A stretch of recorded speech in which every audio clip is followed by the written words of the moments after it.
ഞങ്ങൾ മുതിർന്ന നേതാക്കന്മാരുമായിട്ട് ഞാനും പ്രതിപക്ഷ നേതാവും ആശയവിനിമയം നടത്തി ഉചിതമായ തീരുമാനം തക്ക സമയത്ത് ഉണ്ടാകും.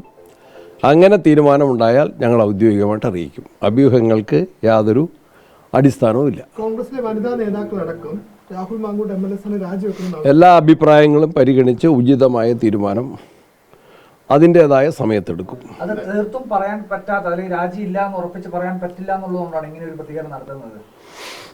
ആലോചിച്ച് ഉചിതമായ തീരുമാനം തക്ക സമയത്ത് അറിയിക്കും.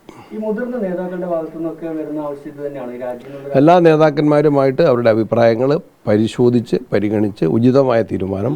യൂത്ത് കോൺഗ്രസ് അധ്യക്ഷ സ്ഥാനത്ത് നിന്ന് മാറിയിട്ട് ഇത്രയും ദിവസമായി, ഇനി ഒരു ജനപ്രതിനിധി നിലയിൽ നിന്ന് മാറണമെന്ന് താങ്കളുടെ പാർട്ടി നടക്കാനുള്ള ആവശ്യമായിരുന്നു. പ്രത്യേകിച്ച് ഇന്ന് MLA-മാരും എല്ലാ നേതാക്കളൊക്കെ പരസ്യമായി പറയുന്നു. ഈ ആലോചന ഇതുവരെ പൂർത്തിയായിട്ടില്ല എന്നാണോ, അല്ലെങ്കിൽ അങ്ങനെ രാജി ഇല്ല? ആലോചന പൂർത്തിയായി തീരുമാനം എടുത്താൽ അപ്പം നിങ്ങളെ ഔദ്യോഗികമായിട്ട് അറിയില്ല. എല്ലാ നേതാക്കളൊക്കെ പരസ്യമായി പ്രതികരിച്ചു തുടങ്ങി, അതായത് ഇതിൽ ഇനി വൈകരുത് എന്ന നിലയിൽ തക്ക സമയത്ത് തീരുമാനം എടുക്കും. അതായത് ഇന്ന് അങ്ങനെ ശരി.